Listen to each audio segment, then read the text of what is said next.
ॐ नमो सिद्धानं ॐ नमो आयर्याणं ॐ नमो वज्रायणं नमो लोये सब साहुणं एसो पंच नमोकारो एसो पंच नमोकारो सर्वे पावपण सुनु मंगलानंच सभे से परमं हवै मंगल मंगलानंच सभे से परमं हवै मंगलम्। बैठिए।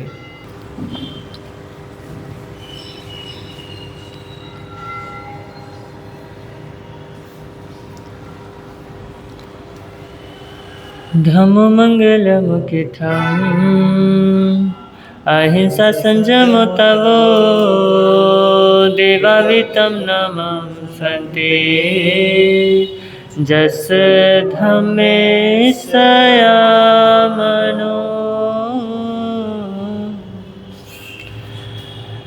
जो स्वरूप समझे बिना पाया दुख अनंत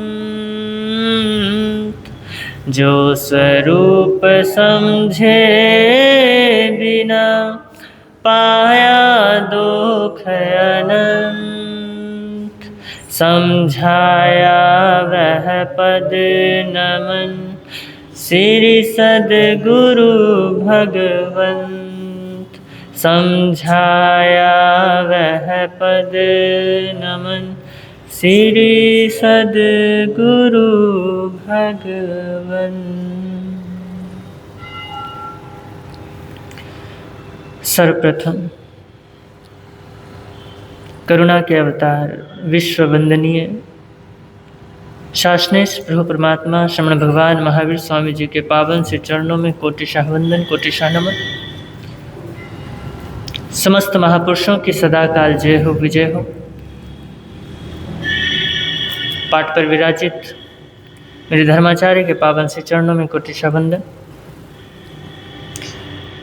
एवं अन्य मुनिवृंद तथा इस प्रातःकालीन धर्म सभा में उपस्थित जिन शासन के उपासकों एवं उपासिकाओं आप सभी का इस पावन बेला में श्रमण भगवान महावीर स्वामी के कथा के प्रसंग पर आप सभी पधारे, आप सभी आए, इसके लिए बहुत बहुत स्वागत है।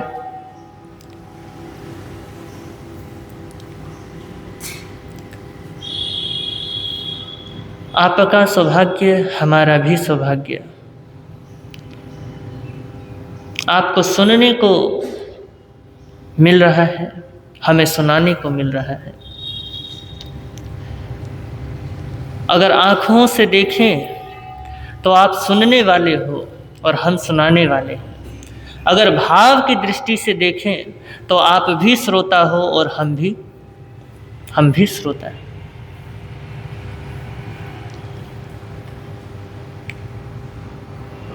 तो आप सभी पुण्यशाली हैं जो आपको विरासत में जिन शासन मिला,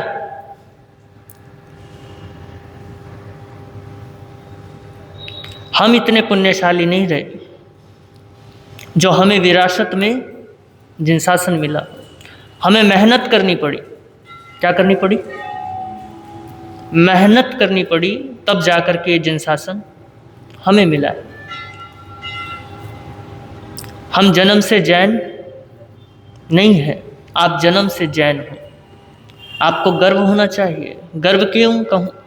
मद तो कहना ही नहीं है। परमात्मा तो कहते हैं मद तो करना ही नहीं है, लेकिन एक भीतर से एक वो होना चाहिए, प्रेम होना चाहिए अपने इस जिनशासन के प्रति कि मुझे क्या मिला है, यह जिनशासन मिला है। लेकिन हम, ऐसी बात नहीं है कि हीन भावना से भर गए। हम अपने आप को अनंत पुण्यवान मानते हैं। क्यों मानते हैं? वो इसलिए मानते हैं कि हमारा जन्म प्रभु महावीर के लिए, प्रभु महावीर के शासन के लिए।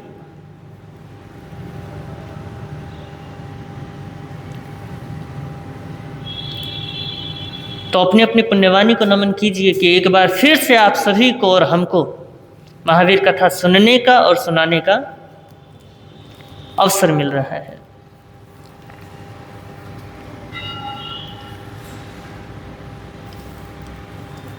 और आप सभी कल सुन रहे थे कि प्रभु महावीर का जो जीव है नैसार,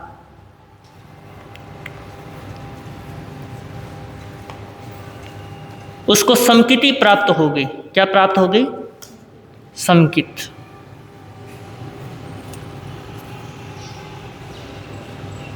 दो दर्पण होते हैं, दो तरीके के दर्पण होते हैं, एक अंदर का और एक बाहर का। अगर आप बाहर के दर्पण में निहारोगे तो आपको अपना रूप नजर आता है। बाहर के दर्पण में रूप नजर आएगा, जैसे आप दिखते हो वैसे दिखाई दोगे। लेकिन अगर भीतर के दर्पण में निहारोगे तो स्वरूप नजर आएगा। और ऐसा ही नैसार के साथ हुआ। उसने बाहर के दर्पण तो बहुत निहारे, खुद को तो बहुत देखा था। कौन से दर्पण में? बाहर के दर्पण में। लेकिन वो संतों का संग, वो संतों का मिलन, ऐसा मिलन हो गया कि भीतर के दर्पण का क्या हो गया? भीतर के दर्पण में निहार लिया खुद को, और ऐसा निहारा है कि स्वरूप की प्रतीति हो गई, समकित प्राप्त हो गई। स्वरूप का आभास होते ही समकित का क्या हो जाता है? समकित प्राप्त हो जाता है। सम्यक दृष्टि हमें मिल जाती है, सम्यक्त्व हमें मिल जाता है। और नैसार को सम्यक्त्व प्राप्त हुआ। और देखिए,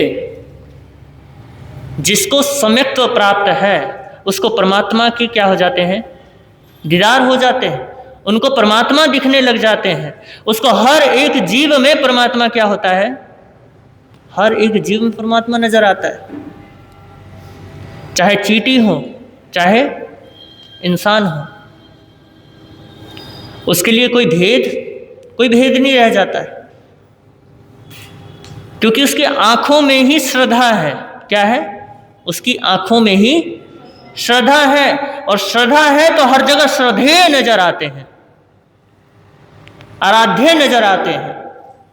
प्रभु दर्शन हर जगह उनको होते हैं। और जिसकी आंखों में संशय है उसको हर जगह पिशाच नजर आता है। क्या नजर आता है? पिशाच। जिसको हर किसी में प्रभु दिखने लग जाए वो सम्यक दृष्टि है, और जिसको दूसरों में कुछ और नजर आए। बताओ क्या नजर आता है आपको? आप देख लो, आप सोच लो, जो बोलना है अभी आप बोल लो। लेकिन जिसको दूसरों में कुछ और ही नजर आए वो मिथ्या दृष्टि होता है। आ रही बात समझ में? समक्त्वी कौन? जिसको हर किसी में प्रभु के दर्शन हो जाए। तो नैसार को भी सम्यक्त्व प्राप्त होने के बाद वो वहां का जीवन यापन करके स्वधर्म देवलोक में पहुंच चुका है और वहां का क्या कर रहा है, सुख भोग रहा है। और कब तक भोगते, कितना भोगते, उसकी भी अपनी आयु है। समय व्यतीत हुआ, आयु पूर्ण हुई और वहां से चबकर, वहां से आयु पूर्ण कर इस धरा पर फिर आते हैं। और इस धरा पर अयोध्या नगरी,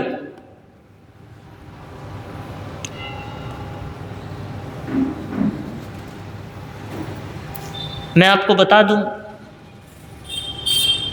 बेसिक बात बता देता हूं, फिर आगे चलते हैं।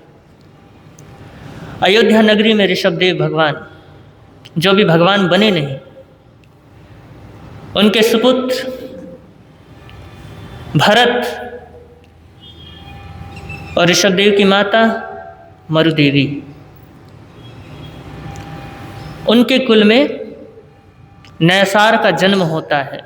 मरुदेवी का पड़पोता, भरत का बेटा और ऋषभदेव जी का पोता। मरुदेवी माता का पड़पोता, ऋषभदेव भगवान के पोता और भरत के पुत्र, वहां पे जन्म हुआ। और देखिए, भगवान महावीर का ये तीसरा भव है, जिनका नाम है मरीचि। क्या नाम है? मरीचि। जब जन्म हुआ तो सबने सोचा कि इनका नामकरण किया जाए, और नामकरण के लिए अलग अलग नाम आ रहे थे, लेकिन भरत ने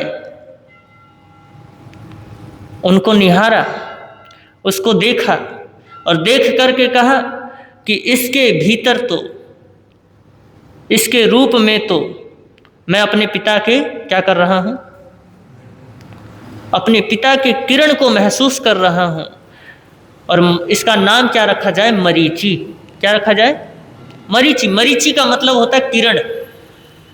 तो ये तो साक्षात ऋषभदेव भगवान की क्या है? किरण है, तो इसका नाम मरीचि रखा जाए। तो इस तरीके से उनका नामकरण हुआ और सभी ने हर्षोल्लास के साथ उनका जन्म महोत्सव मनाया। और इधर देखिए, मरीचि अपने पिता के साथ, भरत राजा के साथ, और अपनी दादी पड़दादी, अपनी पड़दादी मरुदेवी माता के साथ भगवान ऋषभदेव के दर्शनार्थ जा रहे थे। दर्शन शब्द आप लोगों के लिए होगा, मरुदेवी माता के लिए नहीं। मरुदेवी माता जानती नहीं थी कि दर्शन क्या चीज होती है। मरुदेवी माता ये भी नहीं जानती थी कि नौकार मंत्र क्या होता है। मरुदेवी माता ये भी नहीं जानती थी कि नौकारसी क्या होती है।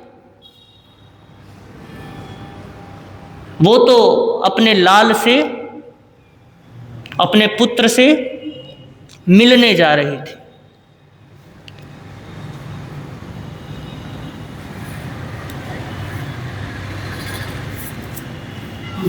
जैसे आज के जमाने में अपने श्वास श्वास में हर कोई राम को जपता है, जैसे आज के जमाने में हर कोई अपने श्वास श्वास में महावीर को जपता है, ऐसे ही अगर किसी ने, मरुदेवी माता ने किसी को जपा है तो वो ऋषभ को जपा है। ऋषभदेव नहीं, ऋषभ को जपा है। अपने पुत्र को जपा है, अपने पुत्र को याद किया है। आंखों से दिखता नहीं और दिल से देखे बिना रहा जाता नहीं।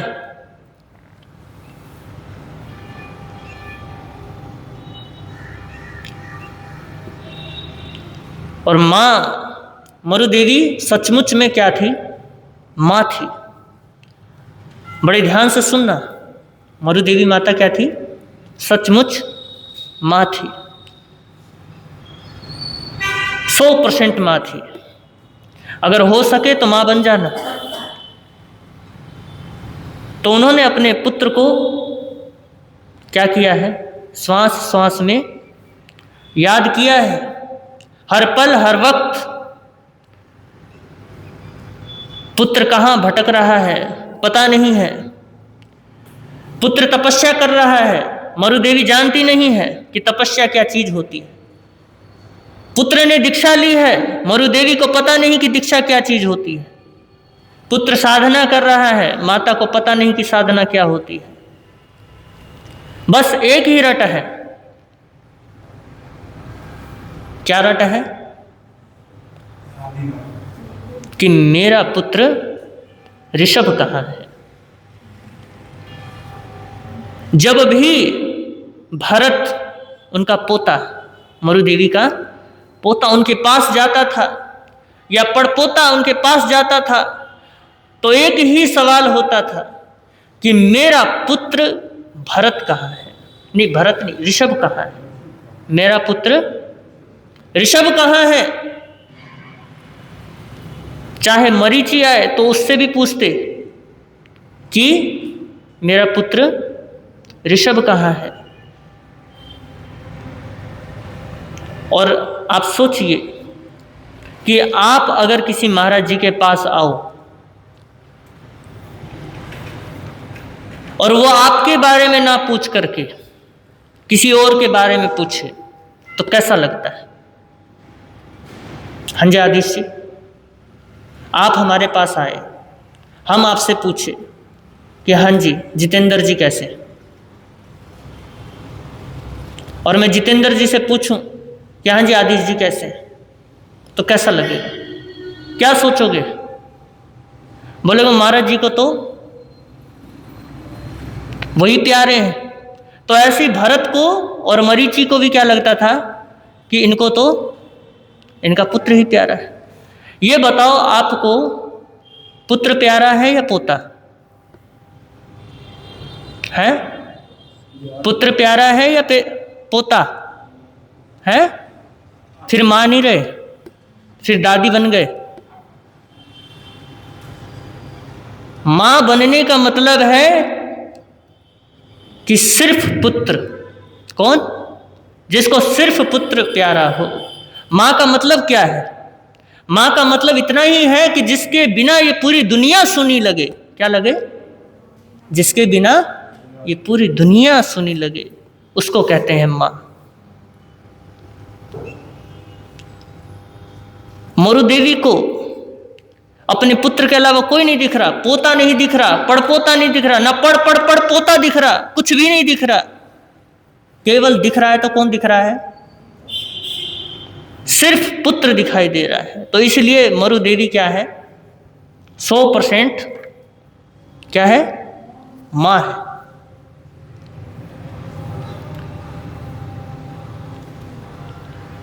और कहते हैं कि मरुदेवी को पता भी नहीं है कि मेरा पुत्र भगवान होने वाला है। मरुदेवी को पता नहीं है। वो ना भगवान को देखती है, ना किसी सम्राट को देखती है। वो केवल और केवल क्या देखती है? अपना लाल देखती है, अपना पुत्र देखती है। और पता नहीं आज के समय में हर व्यक्ति अपने माँ बाप के सामने बड़ा क्यों होना चाहते हैं। मरुदेवी के लिए अब भी ऋषभ क्या है? छोटे हैं, पुत्र हैं, बेटे हैं, लाल हैं। लेकिन आज के समय में हर पुत्र, हर बेटी, पुत्री क्या बनना चाहते हैं? माँ बाप के सामने भी बड़ा बनना चाहते हैं। और माँ बाप को भी पता नहीं क्या जल्दी रहती है कि वो सोचते हैं कि हमारे पुत्र, हमारी पुत्रियां क्या हो जाए? बड़ी हो जाए। लेकिन मरुदेवी माता के लिए ऋषभ अब भी क्या है? छोटा सा। बोलो बोलो, जल्दी बोलो, क्या है? अपना बेटा है। और इधर पता चला कि महासेन उद्यान में ऋषभदेव भगवान का प्रथम संवत्सरण लग रहा है। और यह सूचना पहुंची है सम्राट भरत के पास। किनके पास? सम्राट भरत के पास। और जब सूचना पहुंची तो भरत तो समझ गए सब, लेकिन सोच ये रहे कि दादी को कैसे समझाऊं। दादी को तो कुछ पुत्र के अलावा सूझता ही नहीं है। तो वो पहुंचे किनके पास? दादी के पास। बोला कि दादी आपका लाल आया है। बोला कहाँ आया है? बोला वो नगरी के बाहर महासेन उद्यान में रुका हुआ। बोला वहां क्यों रुका हुआ है? आ क्यों नहीं रहा यहां पे? भरत बोलने लगे कि दादी वो बहुत दूर से चल के आया है, थक गया होगा, थोड़ा हम भी चल करके जाते हैं। वो इतनी दूर से चल के आया है तो थोड़ा हम भी चल करके जाते हैं। तो मरु देवी कहने लगी कि मेरा बेटा कितना भी रूठा हुआ हो, कितना भी मुझसे दूर क्यों ना हो, मैं जाऊंगी, मना करके ले करके आऊंगी।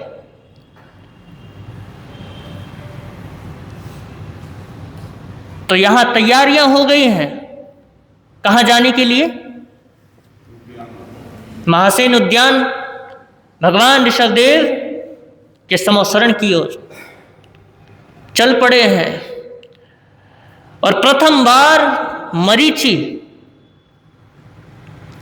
अपने पिता भरत के साथ और अपनी परदादी मरुदेवी के साथ प्रथम बार अपने दादा को क्या करेंगे? अपने दादा को देखेंगे। क्योंकि मरुदेवी जब देखो पूछती रहती थी कि मेरा ऋषभ कहाँ है। तो मरीचि को भी लगा कि कोई ऐसा व्यक्ति है जो इनका ऐसा पुत्र है जिसके पीछे परदादी क्या है? पागल है। तो आज वो भी सोच रहा है कि आज मुझे भी देखने को मिलेंगे कि इनका पुत्र कौन है। एक उत्सुकता है। सभी दर्शनार्थ जा रहे हैं। भरत दर्शन करने के लिए जा रहे हैं, मरीचि दर्शन करने के लिए जा रहे हैं, पूरी नगरी दर्शन करने के लिए जा रहे हैं। लेकिन मरु देवी माता अपने पुत्र को लेने जा रही, दर्शन करने नहीं जा रही, क्योंकि दर्शन का तो पता ही नहीं है कि दर्शन क्या चीज होती है। बस लेने जा रही है कि मेरा पुत्र क्या है, मेरे से रूठा हुआ है, तभी तो आता नहीं है मेरे पास।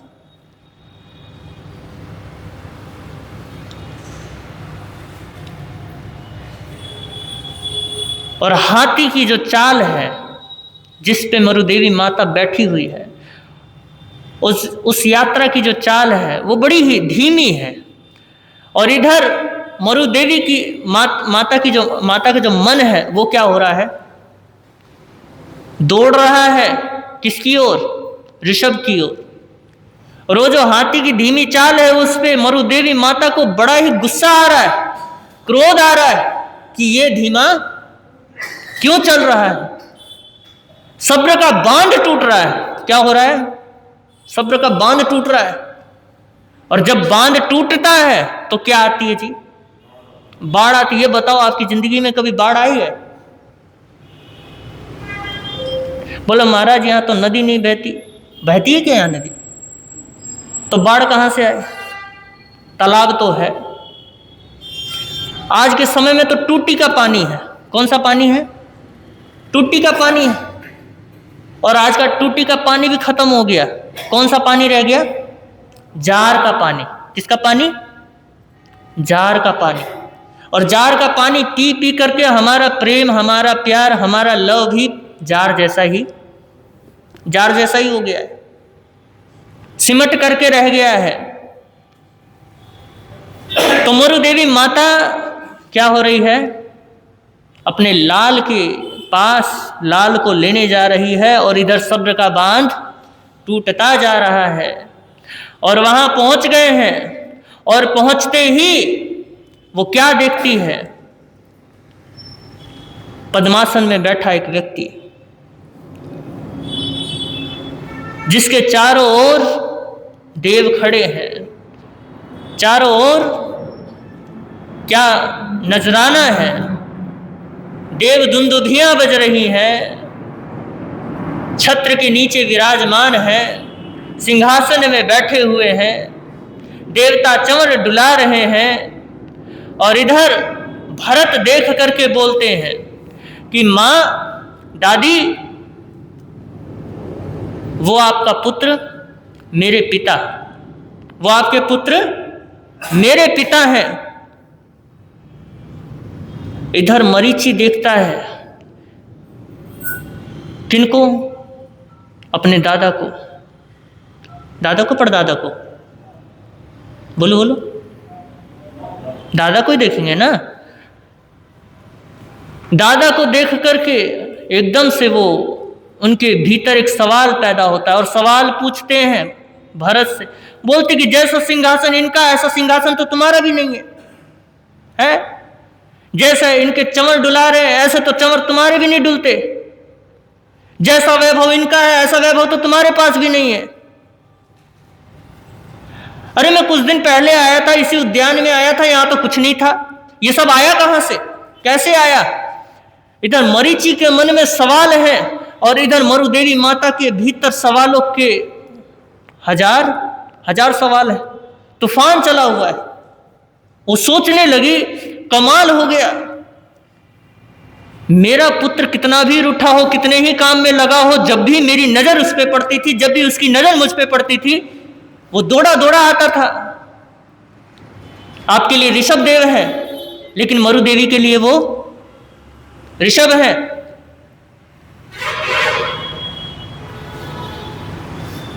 उसको तो बस इतना याद है कि ये वही ऋषभ है जो मुझे देख करके दौड़ा दौड़ा आता था और मेरी गोद पे बैठ जाता था। और मैं आपको एक बात बता दूं, अगर मरुदेवी जैसी वात्सल्यता आपके भीतर जग जाए, अगर आप मरुदेवी की तरह मां बन गए, तो आपको नवकारसी करने की भी जरूरत नहीं पड़ेगी, आपको कोई बड़ी बड़ी तपस्या करने की भी जरूरत नहीं पड़ेगी। आप बिना किसी बाणे के, बिना किसी नवकारसी के भी मोक्ष को प्राप्त कर सकते हो। अजी मरुदेवी अपने लाल को देख रही है और इतनी तमन्ना से देख रही है कि लाल में ही लाल हो गई।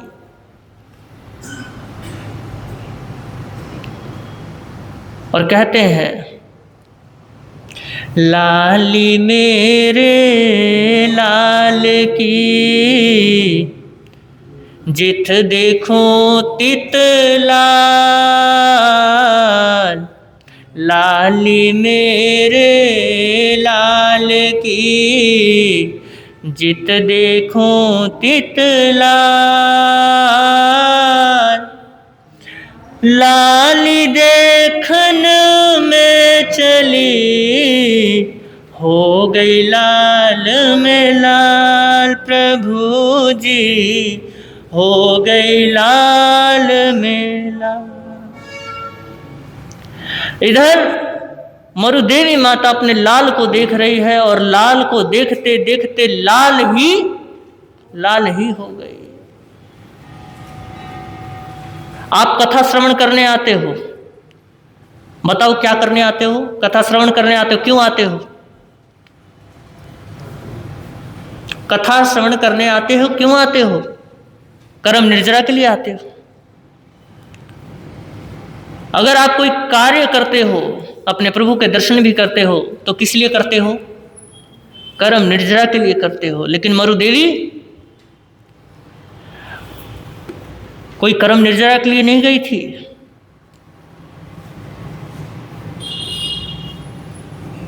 बल्कि अपने लाल को लेने गई थी। और वहीं पे मरुदेवी को क्या हो जाता है जी? क्या हो जाता है? केवल ज्ञान। और केवल ज्ञान होने के बाद मोक्ष में सिद्ध हो गई। क्या हो गई? सिद्ध हो गई। और सिद्ध का मतलब क्या होता है पता है? हैं?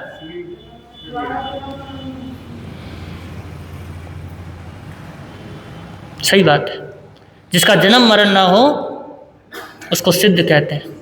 लेकिन सिद्ध की जो व्याख्या है वो इस प्रकार है, जो महापुरुष देते हैं। वो कहते हैं जिस कार्य के लिए तुम चले थे, जिस कार्य के लिए चले थे, वो जब वो मंजिल पे पहुंच जाते हैं, वो जब मंजिल प्राप्त हो जाती है और उस मंजिल को पाने के बाद किसी और चीज की तमन्ना नहीं रह जाती है, तब उसको क्या कहते हैं? उसको कहते हैं सिद्ध होना। मरुदेवी कोई मोक्ष के लिए नहीं गई थी, अपने लाल के लिए गई थी, और वो लाल के लिए गई तो लाल ही हो गई। और देखिए, आप कर्म निर्जरा के लिए आते हो, इसलिए आज तक आप महावीर नहीं बन पाए। अगर आप महावीर को पाने के लिए, महावीर को अपने हृदय में बैठाने के लिए आओ, महावीर को सुनने के लिए आओ, तो आप महावीर बन सकते हो। लेकिन आप महावीर को सुनने नहीं आते, आप किस लिए आते हो? कर्म निर्जरा के लिए आते हो। और वो कर्म निर्जरा होती नहीं है, या होती है? नहीं होती है। अगर कर्म निर्जरा हो, वो तभी हो सकती है जब आपके राग और द्वेष, मोह और माया, 18 पाप जो हम करते हैं, उनमें से जितने पाप हैं, अगर उनमें कमी आने लग जाए तब कर्म निर्जरा होती है। और वो कब होगी? जब महावीर हमारे साथ, जब महावीर हमारे साथ होंगे, जब हम महावीर बनना चाहेंगे, जब हम महावीर को अपने भीतर लाना चाहेंगे। हम लाना ही नहीं चाहते तो महावीर कैसे बनेंगे? तो महावीर कथा से जुड़ करके सिर्फ कर्म निर्जरा नहीं करनी है, महावीर बनना है। क्या बनना है? महावीर बनना है। इधर जैसे ही मरुदेवी माता सिद्ध होती है, इधर मरीचि देखता है कि परदादी को तो हार्ट अटैक आ गया। क्या आ गया? हार्ट अटैक आ गया। लेकिन नहीं, इधर समोसरण में आवाज गूंजती है, माँ भगवई मरुदेवी सिद्धा, कि मरुदेवी माता अब क्या हो गई है? सिद्ध हो गई है, भगवान हो गई है। अब इधर भरत अब समोसरण में एंट्री करने की तैयारी कर रहे हैं। उन्होंने सब वैभव का क्या कर दिया? वहीं पे समोसरण के बाहर ही क्या कर दिया? वहीं पे आभूषण क्या करने लगा? उतारने लगा। और जब व्यक्ति किसी का सामना नहीं कर पाता ना, तो क्या हो जाता है? सब कुछ छोड़ देता है। भगवान ऋषभदेव की बराबरी क्या नहीं कर सकते? भरत नहीं कर सकते। तो समझदारी दिखाते हुए उन्होंने अपने वैभव को पीछे रखा, कि समझदार थे। बोले कि वैभव दिखा करके करेंगे क्या? आपने सुना होगा दशार्ण भद्र राजा, जो अपने पूरे वैभव के साथ भगवान महावीर के दर्शनार्थ क्या हो रहे थे? जा रहे थे। इधर इंद्र ने देखा कि इसको तो क्या आ गया है? अहंकार आ गया है अपने वैभव पर। इसको पता नहीं कि तीर्थंकरों का वैभव कैसा होता है। तो इंद्र ने भी क्या कर दिया जी? इंद्र ने भी कमाल दिखाया। वो जब उतरा अपने हाथी को लेकर के, अपने देवताओं के साथ, तो दशार्ण भद्र ने देखा कि कमाल है, इसके वैभव के सामने तो मेरा वैभव कुछ भी नहीं है। तो एकदम से सब कुछ दशार्ण भद्र राजा ने क्या कर दिया? त्याग दिया, छोड़ दिया, और क्या बन गए? साधु बन गए। बोला कि अब मेरा बराबरी करके दिखा। तो इंद्रदेव भी क्या हो गए? नतमस्तक हो गए। बोला कि ऐसे वैभव के सामने तो मैं क्या करता हूं? मैं झुकता हूं। तो इधर भरत ने तो अपना वैभव छोड़ा। क्या किया? भरत ने तो अपना वैभव छोड़ा, और इधर मरीचि ने भरत को ही छोड़ दिया। क्या कर दिया? भरत को ही छोड़ दिया। क्यों छोड़ दिया? बताओ जरा, क्यों छोड़ा होगा मरीचि ने भरत को? बोध नहीं हुआ। वो अपने दादा के वैभव को देखता है, बोलता है कि क्या वैभव है, और उस वैभव को देख करके सोचता है कि ऐसा वैभव मेरे पिता के पास नहीं है, मेरे दादा के पास जो वैभव है उस वैभव के सामने तो मेरे पिता का वैभव कुछ भी नहीं है। तो सोचा कि इससे बढ़िया मैं किसके पास रहता हूँ, अपने दादा के पास ही रहूँगा। पिता को कह दिया कि अब मैं किसके पास रहूँगा, दादा के पास रहूँगा। इधर कथा प्रारंभ हुई। अब कथा प्रारंभ है, अब कल देखते हैं क्या होता है, या कल देखिए या थोड़ा और आगे सुनो, हैं आगे यात्रा चलाएं। चलो फिर आगे चला ही देते हैं, अभी तो 9-10 ही हुए। इधर कथा प्रारंभ है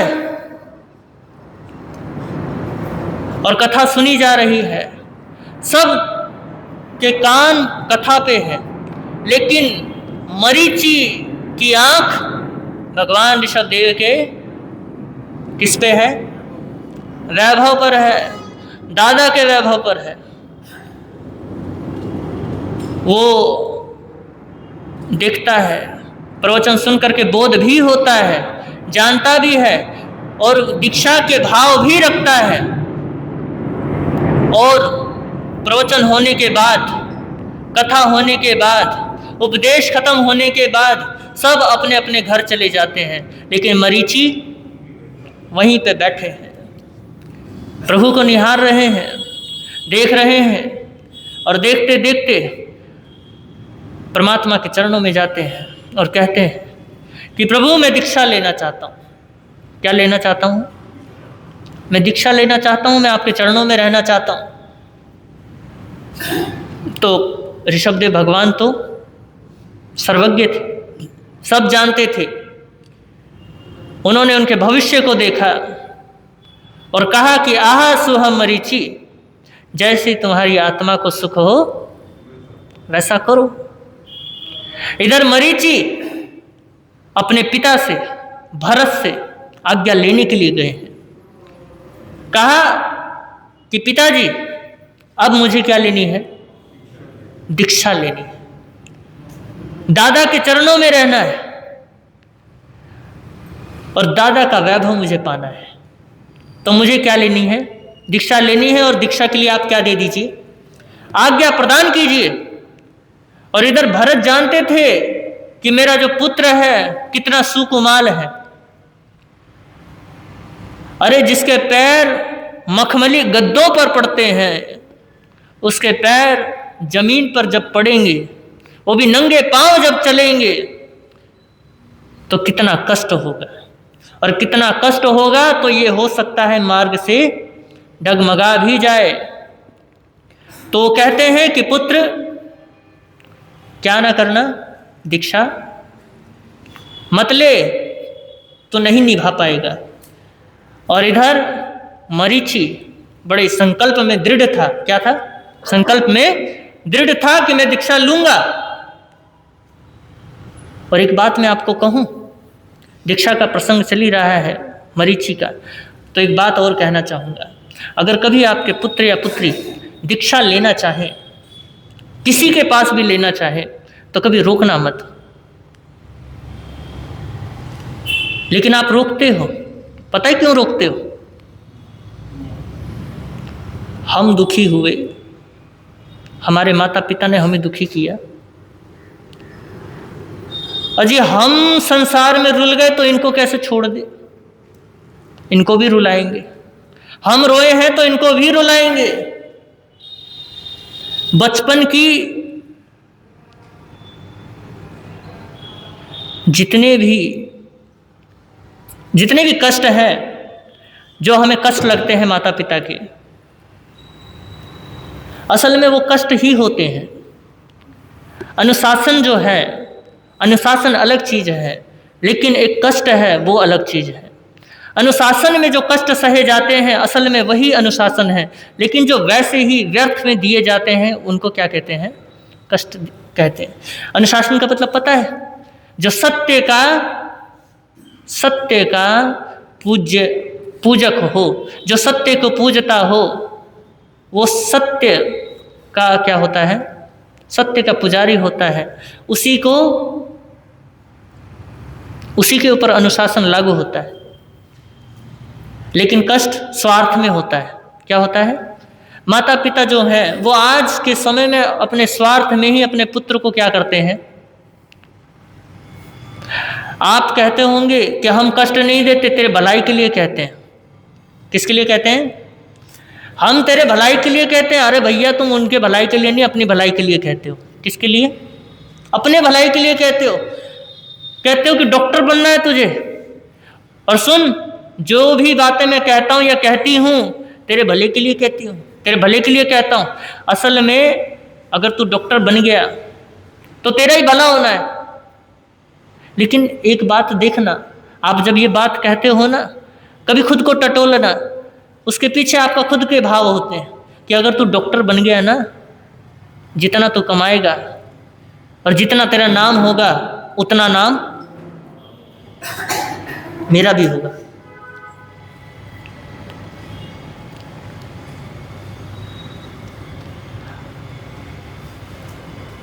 अगर आप अपने बच्चे को दीक्षा दिलाना चाहो, होता भी है, ऐसा भी होता है कि अगर किसी के मन में भाव आ जाए दीक्षा लेने की, तो कई बार माता पिता सोचते हैं कि अगर हमारा पुत्र दीक्षा ले, हमारी पुत्री दीक्षा ले, तो वहां ले जो सबसे बड़े साधु या संत हैं, जो नामी ग्रामी हैं, ताकि उनके पास अगर दीक्षा ले तो हमारा भी नाम हो। यहां दीक्षा का फिर औचित्य क्या हो जाता है? गुम हो जाता है। भैया, दीक्षा का मतलब ही है संयम को पाना, अपने सत्य को पाना, अपने सत्य से जुड़ जाना। अगर आपने नाम के लिए, अपने फ्रेम के लिए दीक्षा को एक आधार बनाया है कि अगर मेरा पुत्र या पुत्री दीक्षा ले तो उनके पास ले, उनके पास ये अच्छे से सीखेगी या सीखेगा, कुछ कामयाब होगा, क्योंकि वो कामयाब है। गुरु क्या है? कामयाब है, तो हमारी पुत्री या हमारा पुत्र भी कामयाब होगा। तो इसलिए क्या किया जाए? इसको वहाँ पे दीक्षा दिलाया जाए। लेकिन इसमें आपको हस्तक्षेप बिल्कुल भी नहीं करना चाहिए। पुत्र का या पुत्री का जहाँ दिल लग गया वहीं पे उसको दीक्षा लेने देना चाहिए। तो मरीचि का भी दिल लगा है ऋषभदेव भगवान के पास, तो ये बात ध्यान रहेगी ना। अगर कभी भाव बने तो कभी रोकना भी मत।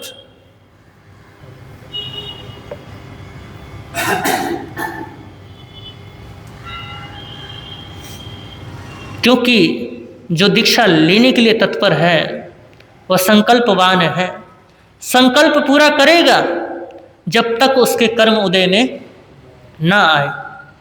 अगर कर्म उदय में आ जाते हैं तो आदमी कितना ही जोर लगा ले, कितना ही जोर लगा ले, इस बाणे को निभा नहीं पाता है।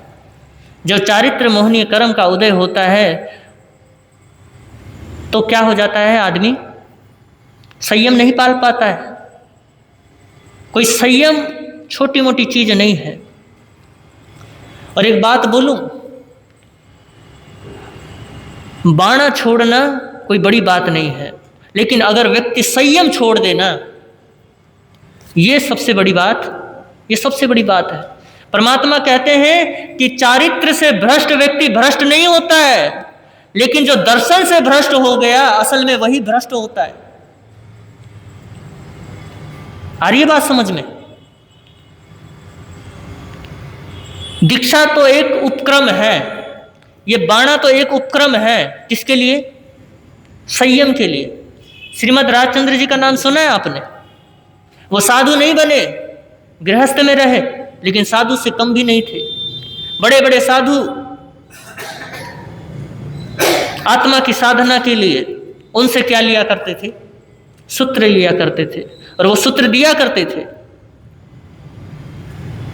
अगर कभी उनके वैराग्य को पढ़ना हो तो उनका वचनामृत पढ़ लेना।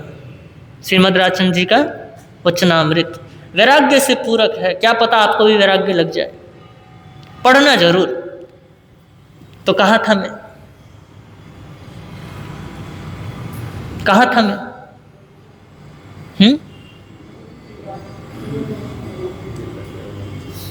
तो दिल लगा है मरीचि का किसके साथ? ऋषभदेव भगवान के साथ। और इधर भरत ने देखा कि इसका संकल्प क्या है, पक्का है, तो ये निभाएगा जरूर।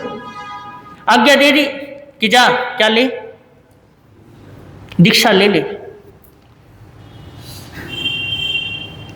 और इधर मरीचि हर्षोल्लास के साथ क्या हुआ है, हर्षोल्लास के साथ प्रभु के दर्शनार्थ फिर दोबारा पहुंचा है और कह रहा है कि आज्ञा मिल गई।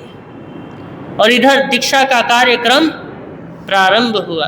और एक बात और बोलूं, जैन भागवती जो दीक्षा होती है, आगम के अनुसार अगर देखा जाए तो इतना बड़ा कार्यक्रम जो होता है वो सेठ के पुत्र के लिए या राजा के पुत्र के लिए होता है, ना कि साधारण मनुष्य के लिए होता है।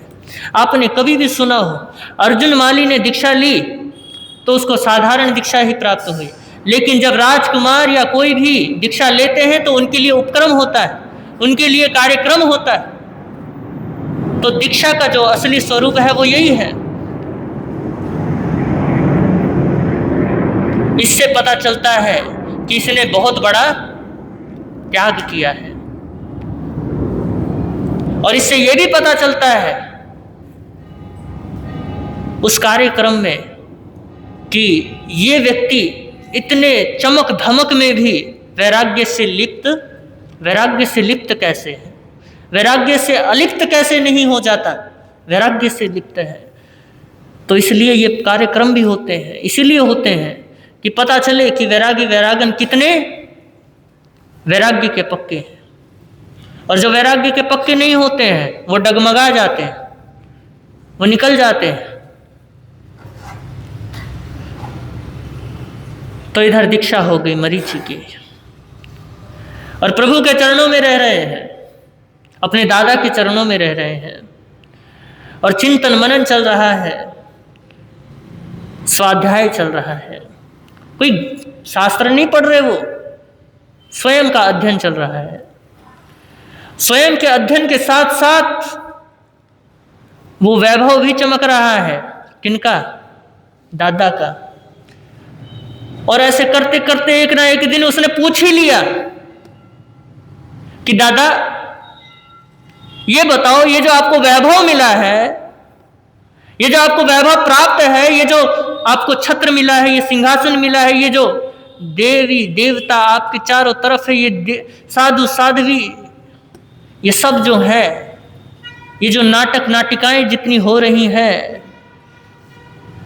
ये जो सुंदरमय वातावरण बना हुआ है, और ऐसा संपन्न ऐश्वर्य मुझे कब मिलेगा, कैसे मिलेगा? आपका ये सारा राज्य मुझे कैसे मिलेगा?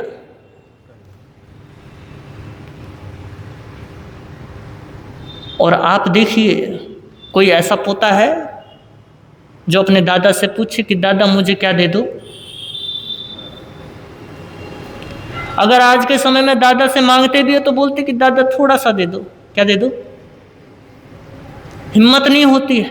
हर कोई मरीचि नहीं होता है, वो कहता है कि मुझे पूरा ही चाहिए। क्या चाहिए?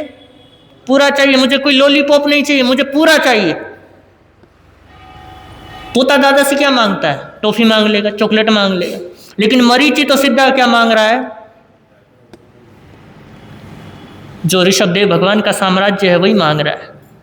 तो उन्होंने बताया किसको? मरीचि को 20 तरीके बताए कि तू 20 तरीके से तू इस राज्य को, इस साम्राज्य को, इस ऐश्वर्य को, इस वैभव को पा सकता है। तो बोला कि कौन कौन से तरीके? उन्होंने कहा कि अगर तू तपस्या करे बड़ी बड़ी, वो भी मस्ती में, तो तुझे ये राज्य मिल जाएगा। बोला ये तो भारी काम है। बोला कि अगर बड़े बड़े आगमों का स्वाध्याय करेगा तो तुझे ये साम्राज्य मिल जाएगा। बोला कि ये भी बहुत भारी काम है। तो अलग अलग तरीके से 19 मार्ग बताए, एक मार्ग उसको जच गया। उन्होंने कहा कि जिसका वैभव चाहिए उसकी भक्ति कर ले, तुझे वो वैभव क्या हो जाएगा? वो वैभव प्राप्त हो जाएगा। अरिहंत की भक्ति कर ले, अरिहंत जैसा ही हो जाएगा। बोला कि ये मार्ग क्या है, बड़ा सरल है, मैं क्या करूंगा, भक्ति करूंगा। बस फिर क्या था, मरीचि ने ये सूत्र बांध लिया कि मुझे क्या करनी है, भक्ति करनी है।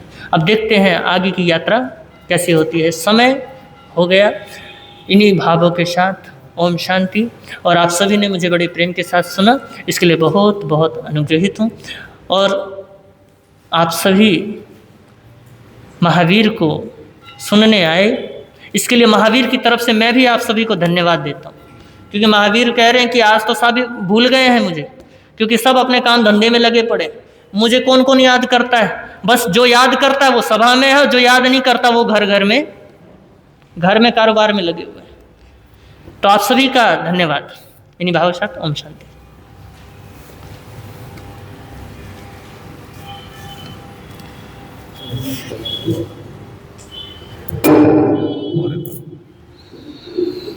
बोलिए भगवान महावीर स्वामी की। चालीसा आप सभी के हाथ में है। श्रद्धा और भक्ति के साथ आप सभी साथ साथ में गुनगुनाने का भाव रखेंगे। महावीर भगवान का शासन है सुख का, अपना ले जो भाव से होता बेड़ा पार। मातृ शिला का नैन सितारा, शासन नायक वीर हमारा। सिद्धारथ के कुल का हीरा, जय जय बोलो जय महावीरा। चैत्य सुधीते रस को जन में, खुशियाँ छाई सबके मन में। कुंडलपुर का भाग सवाया, वीर ने पाई कंचन काया। वर्धमान जब नाम बुलावे, मात पिता का मन हर्षावे। सुदर्शन नंदी का प्यारा, वीर अनुज है राज दुलारा। ज्ञान ध्यान में बीता बचपन, यौवन में संयम का चिंतन। उदासीन है भोगों से, कर्म योग में साधी बंधन। दीक्षा की जब घड़िया आई, बेटी की आंखें भर आई। वीर के पत्नी वीर यशोदा, अब है बिन पानी के पौधा। राजमहल का वैभव, संयम से नाता जोड़ा। कष्टों की बरसात हुई है, सहने की शुरुआत हुई है। कोई पाँव में आग जलाता, सूल पानी विषनाग। चंड कौशिक को दिया सहारा, विष के बदले अमृत धारा।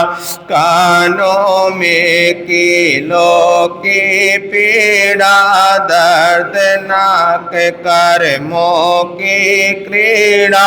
शीशा दे कर सोल लिया है, ब्याज मिला कर मोल। इन कर्मों का बदला बारी, राम कृष्ण अब वीर के बारी। तकलीफों में धीर बने हैं, वीर वही महावीर। 6 महीने तक दुख की धारा, आखिर में संगम विहारा। सहनशीलता में जो जीते वो है सच्चा अमृत पीते। भक्ति भाव में चंदन शरदा के फूलों की माला। धन्य धन्य है शील का चंदन। 2 आंसू से रुक गए भगवान। वीर में तप का तेज दमकता, तप कर सोना और वीर हुए हैं केवल ज्ञानी। समो शरण में अमृत वाणी। इंद्रभूति ते मद में हरदम। वीर ने बोला आओ गौतम, मन का संशय दूर हो। अहंकार भी चूर हुआ है। अर्जुन माली और सुदर्शन पहुँचे वीर को करने वंदन। जयंती सुल सामृगा वीर की शिष्या शीलवती है। पुण्या की एक शुद्ध सामायिक कैसे करी दे राज। नरक गति का भव है दुष्कर धर्म दलाली से। तीर्थंकर शाली भद्र ने त्यागा सब धन। धन्ना जी का धन समर्पण। शरणागत तकदीर फिरी है। अवंता की नाव तेरी है। वीतरागता की श्रेय सब जीवों पर समदृष्टि है। गोशालक पर क्रोध नहीं है। गौतम से भी मोह नहीं है। उत्तराधन है अंतिम वाणी। वीर प्रभु बनते निर्वाणी। शाश्वत सुख से मनि वीर ने अक्षय सिद्धि पाली। 11 है भगवन के गणधर। आर्य सुधर्मा वीर के पटधर। गौरवशाली वीर का शासन तारण हारा। ये जिन शासन धन दौलत की प्यास नहीं है। नाम और यश की तीरथ के मन की बस एक चाह। मोक्ष मिले मिल जाएगा। सबके मन की बस एक चाह। मोक्ष मिले मिल जाएगा। शरण गौ प्रभु वीर की बढ़ते मंगलाचार। चरणों में मस्तक धरूं बंदो बारंबार। चरणों में मस्तक धरूं बंदो वीर नाम के हीर मोती। गुरु नाम के हीर मोती। प्रभु नाम के हीर मोती। मैं बिखराऊं गली गली। ले लो रे कोई राम का प्यारा। शोर मचाऊं गली गली। ले लो रे कोई गुरु का प्यारा, शोर मचाऊं गली गली। दौलत के दीवानों सुन लो, एक दिन ऐसा आएगा, धन दौलत और महल खजाना यही पड़ा। अरे धन दौलत और महल खजाना यही पड़ा रह जाएगा। सुंदर काया मिट्टी बनेगी, सुंदर काया मिट्टी बनेगी, चर्चा होगी गली। ले लो रे कोई राम का प्यारा, शोर मचाऊं गली गली। ले लो रे कोई गुरु का प्यारा, शोर मचाऊं गली गली। जिसने ये सब मोती लूटे वो तो माला माल हुए। दौलत के जो बने पुजारी आखिर वो कंगाल हुए। अरे दौलत के जो बने पुजारी आखिर वो सोना चांदी वाल सुन लो, लोहे कपड़े वाल सुन लो। अरे अंबाला वाल सुन लो, बात सुनाए खरी। ले लो रे कोई राम का प्यारा, शोर मचाऊं। ले लो रे कोई गुरु का प्यारा, शोर मचाऊं गली गली हो। शोर मचाऊं, शोर मचाऊं, शोर मचाऊं गली गली। तो बहुत अच्छा, अति उत्तम, आप सभी के लिए बहुत बहुत अनुमोदना, आप सभी के लिए मंगल कामनाएं, शुभकामनाएं कि आप भगवान से जुड़े हैं, परमात्मा से जुड़े हैं। और परमात्मा की जो आत्म कथा है, जो वीर कथा है, और वीर कथा आत्म कथा हमारे को भी ये सौभाग्य मिला है सुनाने का, और आपको भी सुनने का क्या मिला है, सौभाग्य प्राप्त हुआ है। तो आप सभी के सौभाग्य को हम सराहते हैं, और ज़्यादा से ज़्यादा आने का आपने क्या रखना है, भाव रखना है। आज किसी का कोई एकाशने का पचखण पाशने खण भगनम शस्य कर्ण देव साक्षी सपाणक बो श्रे। आज किसी का आयम्बेल, क्योंकि आज ओली तप प्रारंभ होने जा रहे हैं, और आज अरिहंत परमात्मा की भक्ति करनी है। और नमो अरिहंताण की 12 कितनी मालाएं, 12 माला होती है सफ़ेद रंग से। और भोजन चावल रोटी आदि आदि जो भी हैं, तो हमारे है ना सांखला जी, हाँ जी सांखला जी, प्रकाश सांखला जी का आज आयन बिलम पचखाणम स्नपासन क्रम अणथण भोगनम शस्यकर्ण देव द्रव की सक्षपाणम बो श्रे।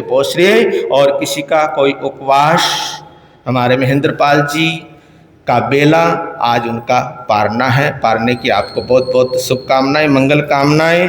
और बाकी की सूचना तो सब हो गई है। बाकी की सूचना हमारे संघ के प्रधान अध्यक्ष श्री धर्मपाल जी आज स्वामी की, सभी आचार्य भगवंतों की, सभी गुरु भगवंतों की, दुनिया के सभी महापुरुषों की, जैन धर्म की, विश्व धर्म की। नमो अरिहंताणं, नमो सिद्धाणं, नमो आर्याणं, नमो क्षण, नमो सब सौंडंगे सो पंच नमोकारो सब पापनाशन मंगलानंचे सबे सिंह पड़ मंग हवि मंगलम श्री चतारे मंगलम अरिहंता मंगलम सिद्धा मंगलम साहु मंगलम केली पणतो धुमो मंगलम चतारे लोकतमा अरिहंता लोकतमा सिद्धा लोकतमा साहु लोकतमा केली पणत धम्म लोकतमा तारी शरणं पहुज्यामि रिहंते शरणं पहुज्यामि सिद्धे शरणं पहुज्यामि साहु शरणं पहुज्यामि केली पणतं धम्मं शरणं पहुज्यामि अरिहंता जी का शरणा सिद्धा जी का शरणा साधु जी का शरणा केवली पणत दया धर्म का शरणा